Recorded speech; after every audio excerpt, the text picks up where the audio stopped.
A friend of mine showed me how to use Google Maps. I'm sure you've seen it. It lets you use satellite images to look at locations all over the world. A few years ago, I was in a car accident.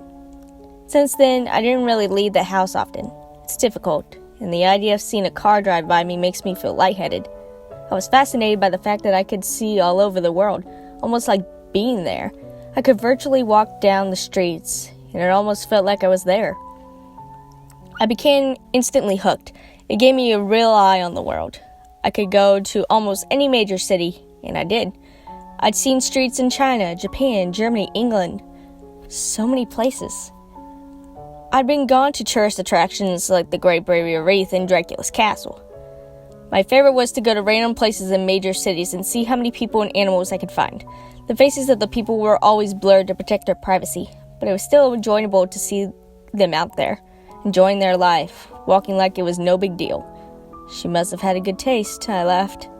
I zoomed in closer and noticed the gray bag she carried on a gray and purple shoulder strap.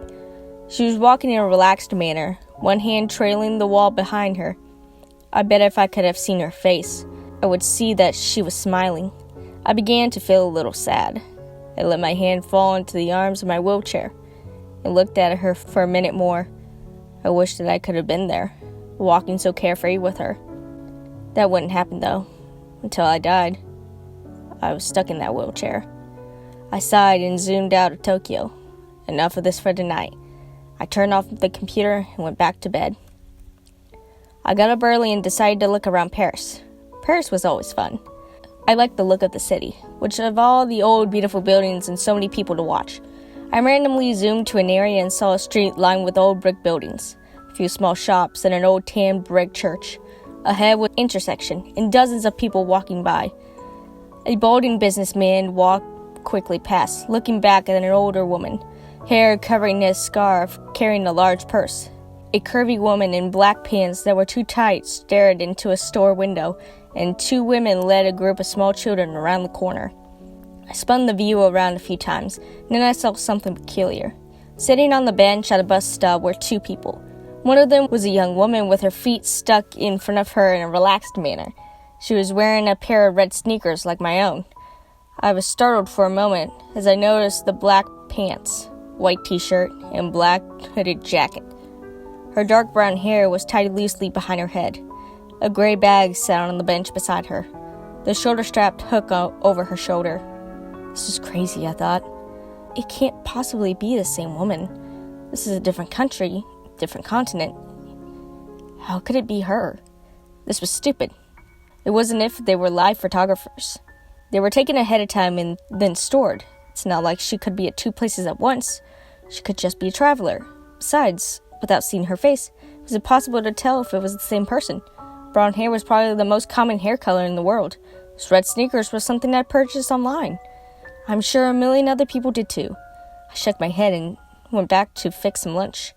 When I got back online, I decided to look at Berlin. I picked a random street as usual. It looked pretty empty. There were brick buildings lining the streets along more like factories than anything else. There were also empty lots, full of long grass and piled gravel. There wasn't much to see at all, really. There was a line of motorbikes and a car with two German flags striking up from it. After more searching, I found one kid. He looked like he was dressed for school, a jacket thrown over his bag. He was intently looking at some kind of mobile device. I was disappointed. I started to leave, but then I caught something out of the corner of my eye. I turned to view, and there they were, those damned red sneakers. She was standing up on the street corner next to some kind of signpost. She had a hand on the post looking down at the street, as if she was waiting to cross the street. I stared in shock. How could she be there too? Even if she was traveling, there's no way I could find her every time. Even finding her in Paris would have been one heck of a coincidence. But this was crazy. Was this some kind of joke? Had Google decided to play a prank on its users that use their products so much? It had to have been a great joke. I did a quick search looking for a note about a woman that shows up like Waldo. There was nothing. I looked through articles on strange things you can see on Google Maps, but none of them mentioned the woman that travels the world with you. This was crazy. Had my self-imposed isolation driven me that mad? Had I become so lonely that I created a hallucination for myself? Leaving the Berlin image on the screen, I sent a text to my friend, asking him to look at the location. I asked him and he saw the same woman.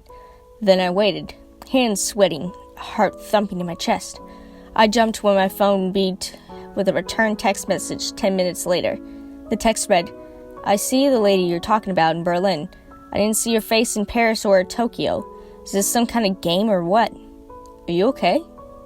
I didn't respond. Instead of returning to the locations of Tokyo and Paris, there she was. She was there, but it was different.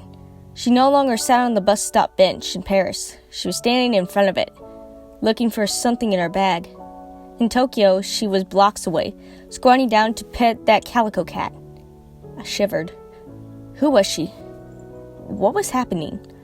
I switched the map to Brussels, another city street. They were lined with old-looking buildings, with shops on the ground level, and what I guess were apartments above.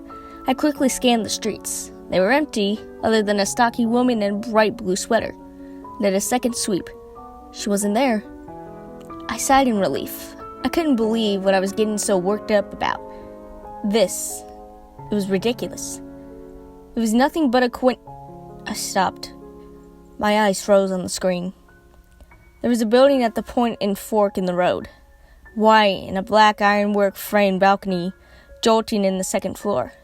I hadn't seen her, as I had been looking at the sidewalks. There she stood, standing on the balcony, her head tilted in a direction of the camera, almost like she was coiling, looking towards me. My breath became caught in my throat. I switched to Sydney. She was leaning against the wall inside the doorway of a bright blue Carrick's Pharmacy building. London showed her getting ready to step into a red double-decker bus. Her head turned to look over her shoulder. She was everywhere I looked. She stood on a brick sidewalk on a bridge in Venice. She walked across a yellow board crosswalk in Zurich. And in Hong Kong, she stood between a Wing Lung bank and a McDonald's adjusting the strap in her bag. Each picture, she came closer and closer to looking directly at me with her blurred-out face. My heart felt like a terrified bird, slamming around against my chest. I couldn't catch my breath. I wasn't sure what to do. I couldn't call the police. Should I send screenshots to Google? I clenched my fist tightly and closed my eyes. Who was she? Was she following me? Was I following her? I wish I could see the expression on her face. Know what she saw when she looked back at me. I wanted to get out of this chair and run. Why is it that the only thing that made me feel free again was the thing that made me feel even more trapped? I had to know. I typed the name of the town and zoomed in across random streets. It was a couple of miles from my house. The gates to the city park were shown in the clarity of daylight, despite it being night here. There she was. There she was. She was only a few miles from my house, standing under the ironwork arch that stated the name of the park. She looked directly at the camera, directly at me. I felt like I might throw up. She was near me, and she was watching me. She was coming for me. What did she want? I typed the name of the apartment complex where I live. I could see the outside of the building. The parking lot was full of cars, and there were a few blurred-out children on the playground. I searched everywhere for her. She wasn't in the parking lot or on the sidewalks, not hiding behind the buildings or standing in the playground. I even scanned each of the cars behind the bushes and each of the blurred windows. She wasn't there. I curled tightly around myself, and I laid my head on my desk. This place was safe. I didn't leave the apartment anyway. I would never use Google Maps again. I would never see her again. She could stay at the park for all I cared for. I smiled to myself, and I was surprised to find a tear slipping down my face. I'm safe, I said to myself in a whisper. It felt good to hear it out loud. I'm safe. As I said it, there was a knock at the door. A chill ran down my spine. I had a camera hooked to my computer that showed who it was at my front door, which made it easier for me with my mobility issues. I slowly reached for the control to show myself who was outside. but my hand trembled furiously.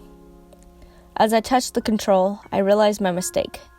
The last of the Google images that I'd seen had only shown the outside of the building. Just the outside. I looked at the screen and saw the woman in a white t-shirt, black pants, and black hooded jacket, carrying a gray bag with a purple and gray strapped shoulder strap. Of course, there were those red sneakers. She looked directly at the camera, her face still a complete blur. As I tried to stifle a scream, she raised a hand and knocked loudly on my front door.